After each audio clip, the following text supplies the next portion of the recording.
passei mais ou menos uns 3 meses, vou partilhar isso convosco, sem saber o que é que eu ia falar hoje.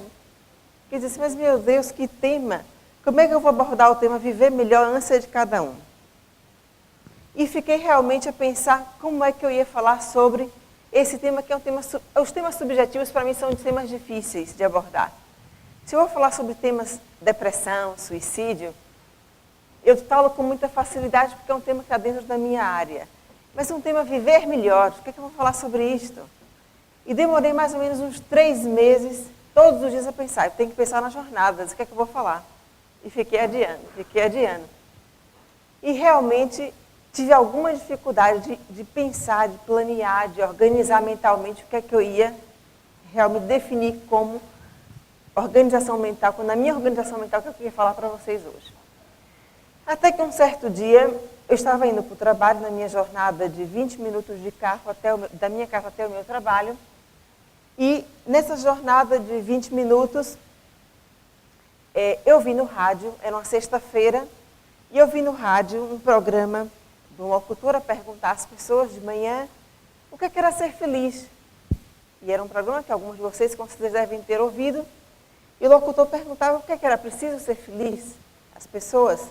E as pessoas entrevistadas diziam, é ter uma família, outras diziam coisas expectáveis para todos nós. Com certeza, se eu perguntasse a vocês o que é ser feliz, algumas pessoas diriam com certeza as mesmas respostas que eu ouvi.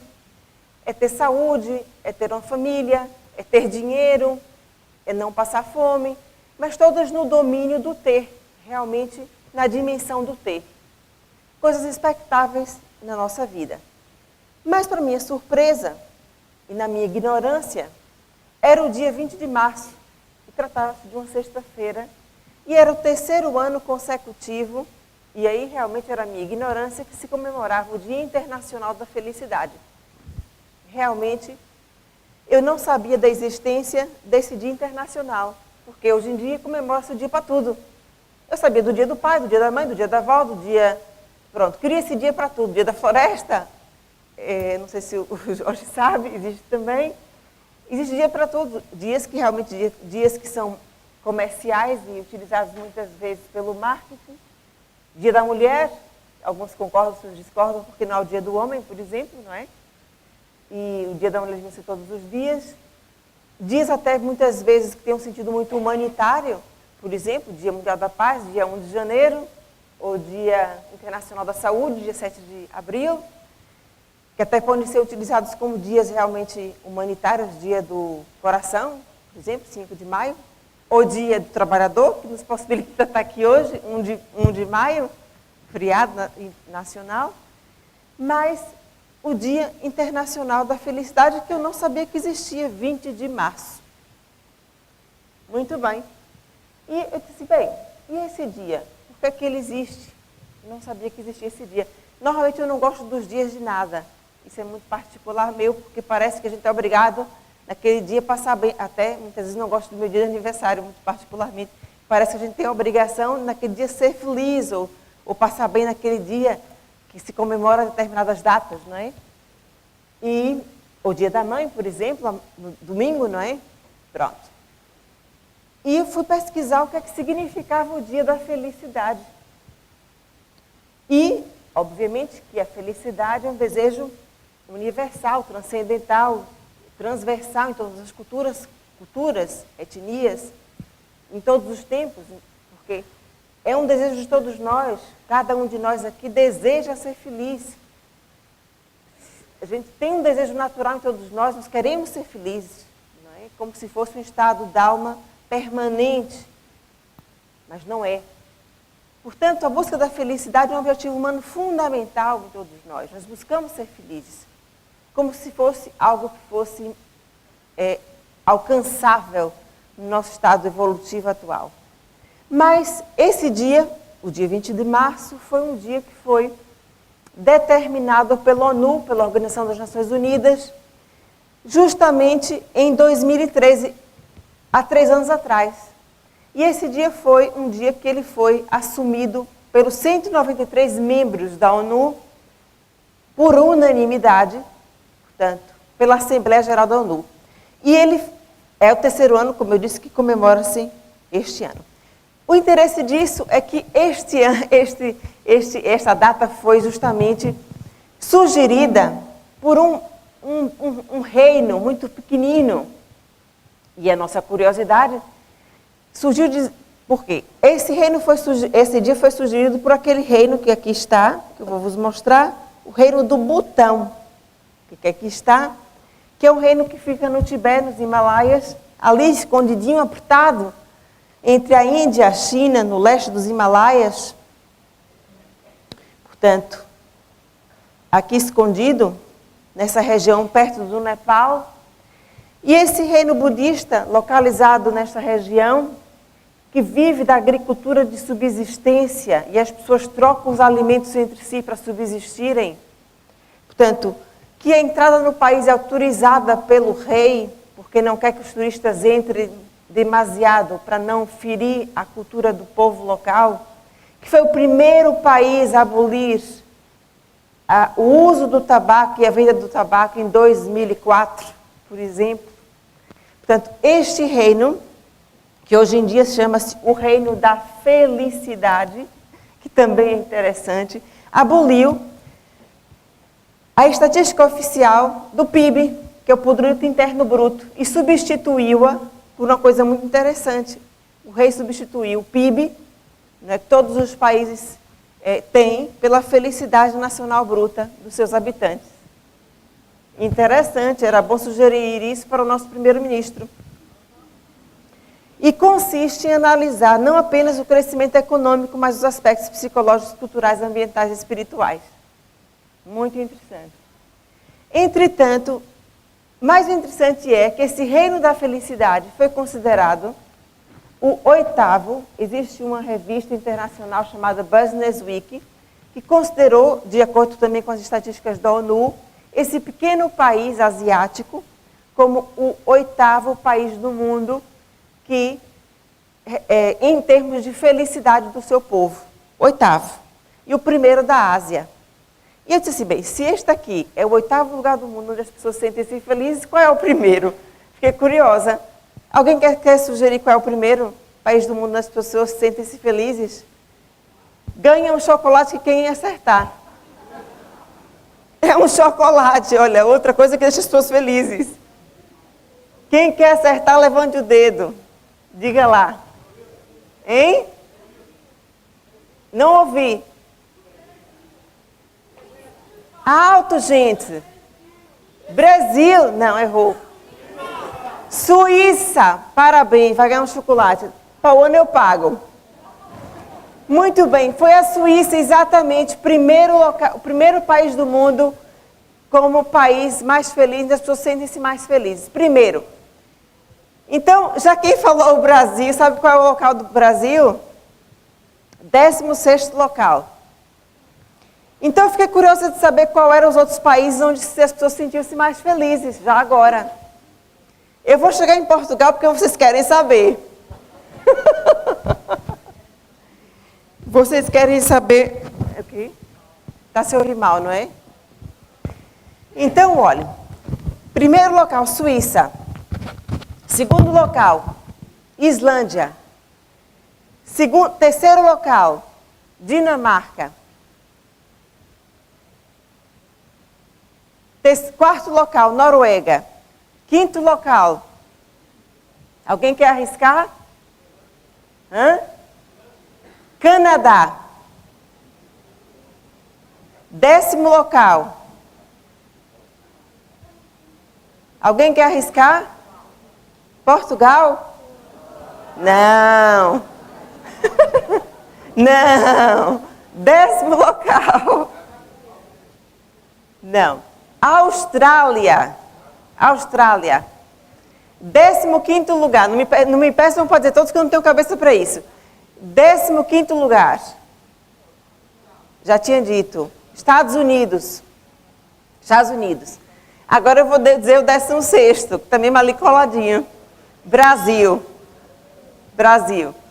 Eu não vou dizer todos, porque eu também não decorei todos, não tenho cabeça para isso. Eu vou dizer já Portugal. E também a gente não tem tempo para isso. O Brasil ficou em 57º local. Sim. Não fiquem tristes que a palestra não é para isso, é só para rir. Porque quando eu vi essa estatística, eu ri. Isso é só para vocês rirem um bocadinho. Bem, então, essas estatísticas mostram, e é muito interessante perceber que era muito interessante que nós adotássemos outros aspectos. E o Butão fez isso. Portanto, e voltando para essa questão do dia 20 de março, e voltando a pesquisar por que o dia 20 de março, não é? E por que realmente neste 20 de março começa a primavera e comemora-se o equinócio de verão no hemisfério norte.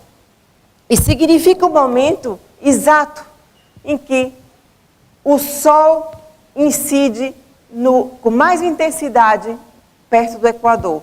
E que o dia e a noite têm exatamente as mesmas horas, 12 horas. E que se inicia uma nova fase, uma fase de transição. É o equinócio de verão no hemisfério norte, o equinócio de outono no hemisfério sul. O que isso quer dizer? Que inicia-se uma nova fase. E essa nova fase significa que essa nova fase no hemisfério norte, sendo o equinócio de verão, simboliza uma fase de transição. A primavera representa abundância, tal como o nosso encontro aqui hoje com 571 pessoas. Muito bem. A primavera representa o início de uma nova fase. Eu achei interessante e comecei a fazer elaborações, porque justamente e paradoxalmente, na primavera, que é paradoxal, e no outono, no início das duas estações, existe a maior incidência de descompensações psiquiátricas por depressão. Isso é interessante. Então, são exatamente as depressões sazonais. Tem até um ditado muito interessante que diz assim: é no nascer da folha e no cair da folha. E por que exatamente quando existe essas fases de transição? Nós ainda não entendemos que somos partes integrantes do universo. Somos partículas do todo. E quando nós integrarmos que somos partículas do todo, nós vamos entender que somos e temos que, para viver melhor, sentirmos-nos como parte do todo. Vivermos mais harmonicamente com a natureza. Nós temos em nós aquele neurotransmissor deixa eu me afastar daqui um bocadinho, que simboliza o neurotransmissor da felicidade, entre aspas. E esse neurotransmissor da felicidade, popularmente chamado de serotonina. E sabemos nós que essas fases de transição, primavera e outono, mexe com aquilo que a ciência chama de Zeitgebergs, que são marcadores cronobiológicos da depressão, da cronobiologia do tempo. Esses marcadores cronobiológicos alteram em nossa fisiologia interna a nossa pineal. A nossa pineal ou epífise tem uma relação direta com o neurotransmissor interno, que é a nossa melatonina, que é secretada pela nossa pineal. E a nossa pineal, a nossa melatonina, tem uma relação direta com a nossa serotonina. A serotonina, por sua vez... Eu não vou me mexer mais. A nossa serotonina, por sua vez, tem uma relação direta com a depressão sazonal, que vai se alterar exatamente nas fases do equinócio de verão e do equinócio de outono. E é muito interessante perceber que justamente quando a natureza está instável, a instabilidade também se processa com maior intensidade dentro de nós. Isso porque, quando nós estamos mais instáveis, quando a natureza está mais instável, esses marcadores cronobiológicos externos também alteram os nossos marcadores cronobiológicos internos, modificando em nós o nosso humor. Portanto, tudo isso está ligado, alterando também o nosso viver com maior qualidade de vida ou menor qualidade de vida. Portanto, muito bem. Eu procurei fazer, então, uma reflexão histórica acerca do que os sábios da antiguidade falavam então do que era ser feliz e nos recomendavam acerca da felicidade. E fui então procurar o que os sábios diziam sobre o ser feliz. Então procurei o Zoroastro, o pai do zoroastrismo, uma ciência na qual havia uma luta constante em nós que dizia acerca do bem e do mal. Era um profeta iraniano que dizia que viveu entre 17 a 14 a.C. e ele perguntou a uma divindade do bem acerca do que era preciso para ser feliz. E essa divindade disse que era preciso um abrigo do fogo, dos animais ferozes, mulher, filhos e rebanhos de gado. Ou seja, era tudo que nós basicamente procuramos hoje em dia. Casa, ter mulher, filhos, abrigo, comida, é a felicidade. Tudo no domínio do ter, da segurança, portanto, o básico. E isso foi o que Zoroastro referiu. Portanto, outras reflexões históricas. Aristóteles, que foi aluno de Platão e também foi o professor também de Alexandre o Grande. O homem feliz é um virtuoso. E este, então, Aristóteles já foi para um domínio mais do ser. Ao contrário da visão contemporânea, como felicidade enquanto paz de espírito, diz que é um estado durável, de paz de espírito é um estado durável de emoções positivas. Mas que era um homem virtuoso, de virtudes. Lao Tse, que escreveu também um livro, o Tao Te Ching, que é o livro mais traduzido no mundo, diz que a felicidade deveria ser alcançada através da harmonia com as forças da natureza, levando o homem a uma outra dimensão, já não mais no domínio do ter. Confúcio dizia que a felicidade acontecia no cumprimento do dever, da cortesia, portanto, já nos tirando daquele domínio do ter, da sabedoria, da generosidade. Portanto, no budismo, a felicidade também nos dá um conceito interessante. É a liberação do sofrimento obtida pela superação do desejo, em todas as suas formas. Porque no desejo, normalmente, expressa os nossos apegos. E onde está o nosso apego, está a nossa infelicidade. Portanto, no budismo disse que nós temos que nos desidentificar dos nossos apegos. Para o cristianismo, a felicidade é alcançada através da vivência do amor, através de todos os níveis e através de todas as formas. E para o espiritismo, eu trouxe esse dizer do mentor espiritual da Matilde, no livro Libertação, que nos diz: a felicidade, não podemos estar de alma cerrada ao interesse pela felicidade do próximo. Jamais se encontrará a própria felicidade se nós estivéssemos com a nossa alma cerrada ao interesse do próximo. Ou seja, é amar-se a si próximo, porque o espiritismo, efetivamente, ele cumpre a máxima do cristianismo de amar-se a si mesmo, mas também de amar o próximo, como fala o Cristo. Portanto, o espiritismo vem cumprir a máxima do cristianismo, de amar a si mesmo, mas amar também o próximo, cumprindo a máxima do cristianismo. Portanto, sabemos nós que a felicidade é um momento durável de satisfação, onde o indivíduo se sente plenamente feliz e realizado. Um momento onde não há nenhum tipo de sofrimento. Mas nessa conceptualização, podemos conceber a felicidade como a vida, como momentos de felicidade. Mas neste momento e neste nível que nós estamos, não como estado duradouro, porque nós estamos num planeta de provações e expiações. Ou seja, nós temos momentos de felicidade neste estado em que nós estamos, mas nunca um estado perene de felicidade absoluta. A felicidade é um estado durável de plenitude, porque nós estamos fadados à plenitude. Divaldo gosta muito dessa palavra de plenitude, por exemplo, porque nós estamos fadados à evolução, e para a evolução nós caminharemos. Caminhamos sempre para esse estado de evolução.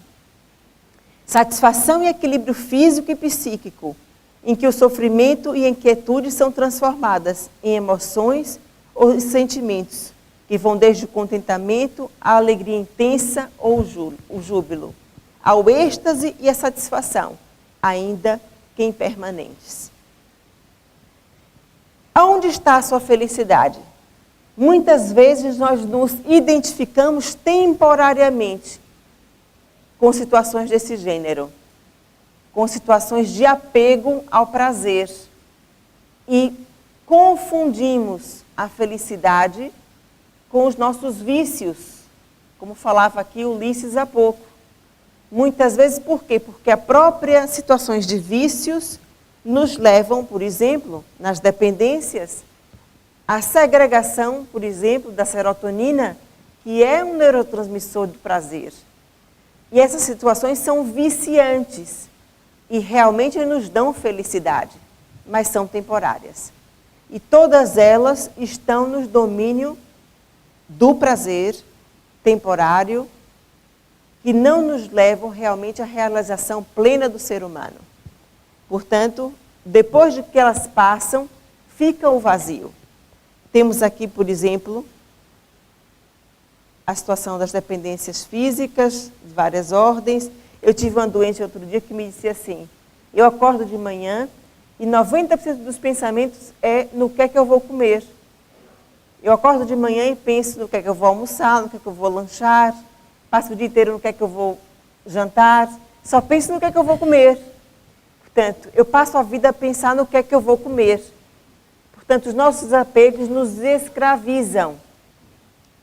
Aqui é uma dependência muito comum. Não sei se vocês se identificam. Isso aqui é o chocolate, não é?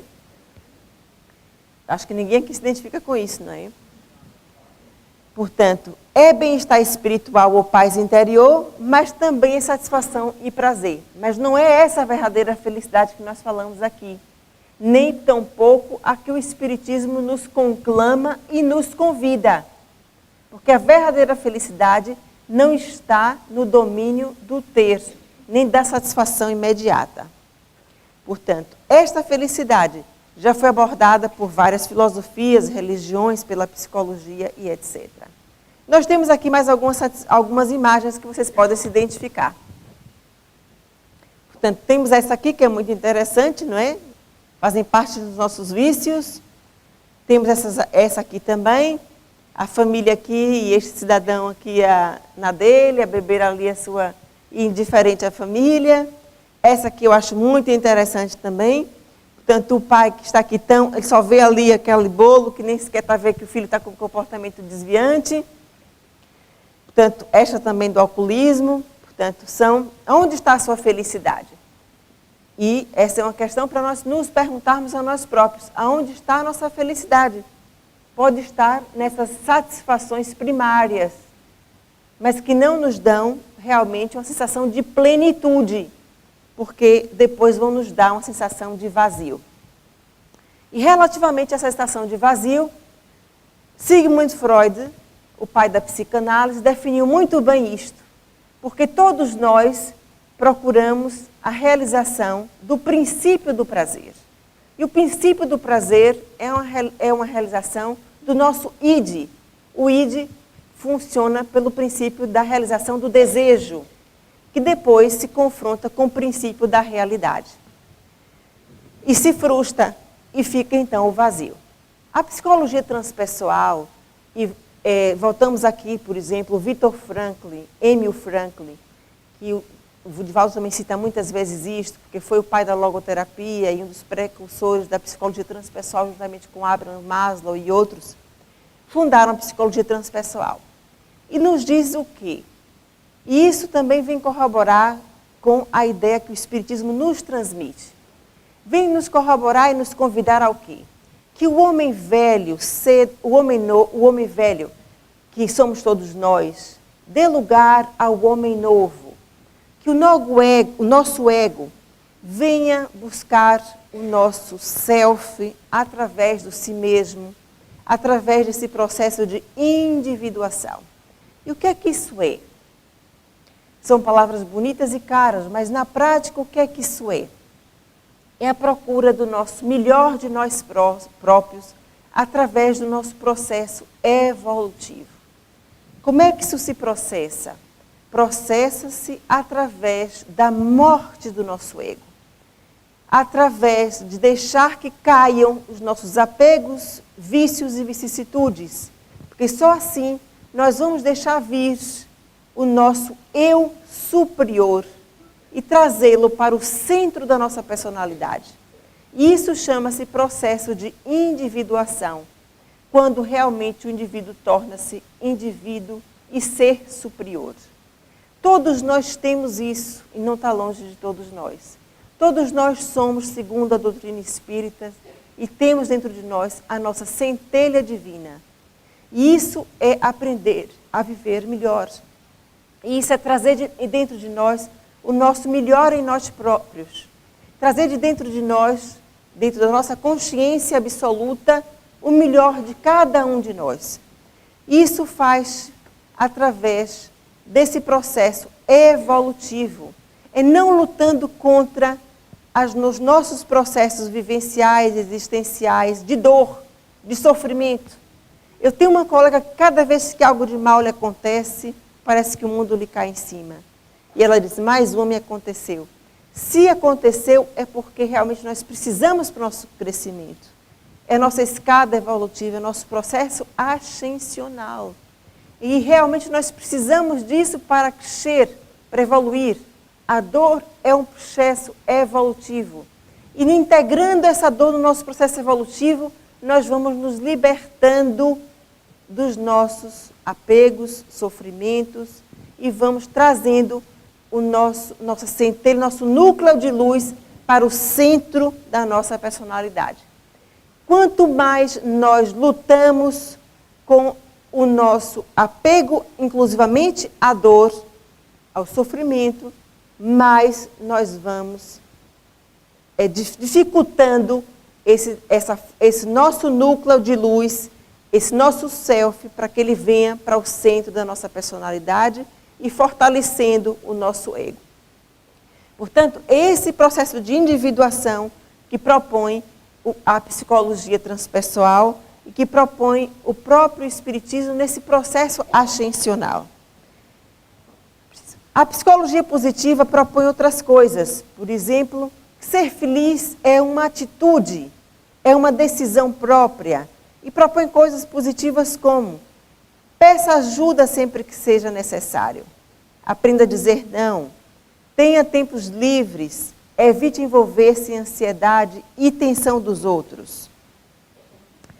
Por exemplo, desapegue-se das coisas que você não precisa mais. Não quer dizer que você não tenha que ter um carro bom, mas isso são necessidades que a pessoa pode deixar de ter para ter outras necessidades evolutivas.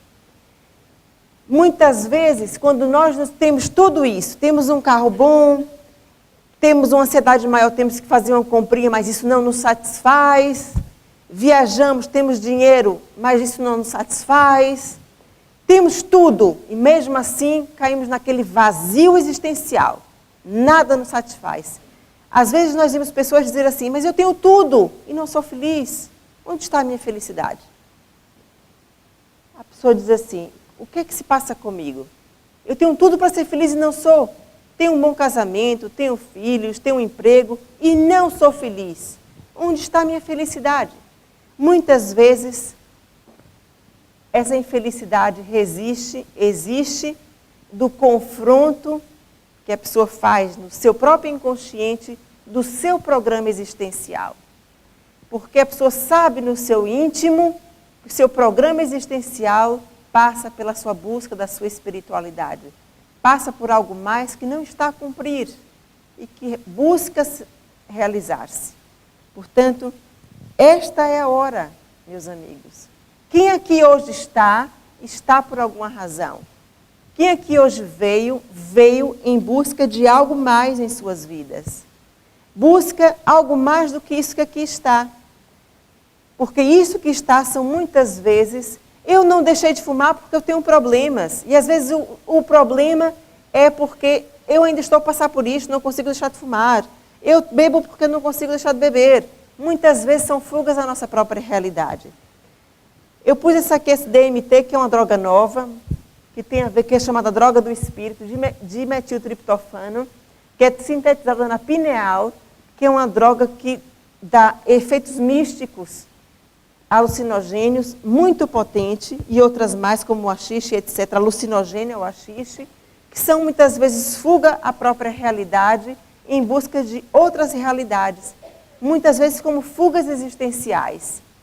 Então, quem está aqui e agora é chamado, tem uma responsabilidade duplicada, triplicada, quadriplicada, porque realmente está aqui por alguma razão. Então, o que é que realmente o Espiritismo nos traz? O que é que a espiritualidade nos dá acrescentado na nossa vida? Nos mostra que é a imortalidade da vida, nos mostra que nós temos uma pluralidade das existências, que nós não estamos aqui por acaso, que nós estamos realmente no mundo de provas e expiações, mas que nós estamos a caminho no mundo de regeneração, que nós estamos aqui no mundo de passagem, e que neste mundo, próximo de um mundo de regeneração, os que aqui ficarem, têm uma responsabilidade diferenciada neste mundo. Que eu sou responsável pelo vosso processo evolutivo e vocês são responsáveis pelo meu processo evolutivo. Que eu sou parte do todo, como vocês são parte do todo também. Que eu sou partícula desse universo, como vocês são partícula, porque eu sou responsável pelo vosso processo evolutivo e vice-versa. Somos todos emanados nesse processo evolutivo. E que este mundo em que nós vivemos, todos aqui, hoje responsáveis, está como está, pelo nosso padrão vibracional. Portanto, a nossa ânsia de viver melhor, e para vivermos de melhores, temos que ser cada um de nós a viver intimamente melhores a cada dia, em cada momento, desde o momento que nós acordamos ao momento em que nós deitamos. Esse é a nossa realidade espiritual. O Evangelho segundo o Espiritismo nos diz, eu só tenho 4 minutos. Valeu, meu Deus, isso é uma tortura. É? Ai, valeu, meu Deus, eu já estou ansiosa. O Evangelho segundo o Espiritismo nos diz, a felicidade não é deste mundo, de Eclesiastes. Nem a riqueza, nem o poder, nem a flora das juventudes são condições essenciais à felicidade. No capítulo Bem-aventurados os aflitos. Portanto, isso nos quer dizer o quê? Que a felicidade absoluta não é deste mundo. Nós temos neste mundo momentos de felicidade, mas nós somos fadados à plenitude, meus irmãos. Todos nós somos fadados à evolução. Ninguém está aqui para estagnar. Portanto, se todos nós estamos aqui para evoluir, todos nós estamos aqui para sermos felizes. Esta minha colega de bocado, Deus me desculpe se ela me tiver a ouvir, mas ela só fala em desgraça. Portanto, ela traz desgraça. Mas ela só vai trazer desgraça enquanto ela não aceitar as coisas naturais que acontecem na vida dela. Porque se lhe acontece um cancro na vida dela, ela diz, o meu cancro. Né? Se ela acontece, e o cancro é uma coisa natural que acontece na vida das pessoas. Uma cirurgia é uma coisa natural que acontece na vida das pessoas. E ainda bem que acontece, porque são os degraus evolutivos para que nós possamos ascender. Portanto, a dor e o sofrimento, a doença, são coisas naturais nas nossas vidas. Quanto melhor aceitarmos as coisas naturais que acontecem em nossa vida, melhor nós vamos evoluir. Eu não poderia deixar aqui dar um toque do poeta alegre. Não busques a felicidade no mundo exterior. Busques os objetivos na prática do amor. E é isso que o Evangelho segundo o Espiritismo nos diz. Joana de Ângeles nos diz o seguinte, que a situação deplorável de hoje, se bem administrada, transforma-se em dádiva de engrandecimento e de compreensão dos acontecimentos existenciais, mais tarde favorecendo a conquista da felicidade. Então vamos antecipar isto agora e vamos viver a felicidade no nosso dia a dia, aceitando aquilo que Deus nos dá como escada evolutiva para cada um de nós. Porque aquilo que cada um de nós recebe no presente é aquilo que exatamente nós precisamos para evoluir aqui, agora e hoje, e sempre. É aquilo que nós realmente precisamos para crescer e para evoluir. Santo Agostinho dizia, ditosos os que sofrem choram, ditosos, alegres estejam as suas almas, porque Deus as acumulará de bem-aventuranças. É por isso que o espírita convicta é mais resignado, donde facilmente se chega à conclusão de que a terra é lugar de provas e de expiação, mas caminha para uma terra um planeta de regeneração. Portanto, a nossa postura tem que ser outra. Este autor de 2 livros, portanto, muito interessantes, o perdão, terapia do perdão, portanto, diz que ser feliz é uma decisão e a paz começa em nós.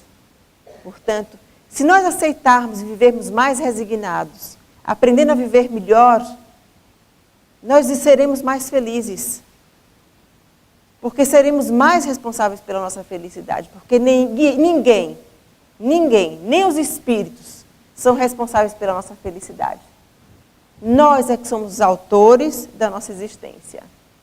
Por isso, eu achei muito interessante isso que o Mahatma Gandhi disse. E isso é muito importante quando nós entendemos a física quântica, porque quando a alma está feliz, a prosperidade cresce, a saúde melhora, as amizades aumentam, enfim, o mundo fica bem com você. O mundo exterior reflete o universo interior. Isso é física quântica. Portanto, porque o nosso universo, já estou a terminar, que o nosso universo interno reflete o nosso universo externo. Isto é física quântica. Já estou terminando. E os estudos científicos mais recentes têm procurado padrões de comportamento e pensamento nas pessoas que se consideram mais felizes. Então, eu trouxe aqui alguns padrões de comportamento das pessoas mais felizes, mas coloquei aqui novamente, ressalto somente o último, só para reforçar o que Mahatma Gandhi disse, a autonomia. Que a autonomia tem a ver com o sentido de responsabilidade. E o sentido de responsabilidade tem a ver, eu sou responsável pela minha felicidade. E não vou delegar isso a ninguém, nem ao centro espírita, nem aos espíritos, nem a Deus, mas a mim próprio. Fernando Pessoa diz o seguinte, ser feliz é deixar de ser vítima dos problemas. Mais uma vez, é tornar-se autor da própria história, é saber falar de si mesmo, é não ter medo dos próprios sentimentos. Portanto, e por fim, o nosso tio Di.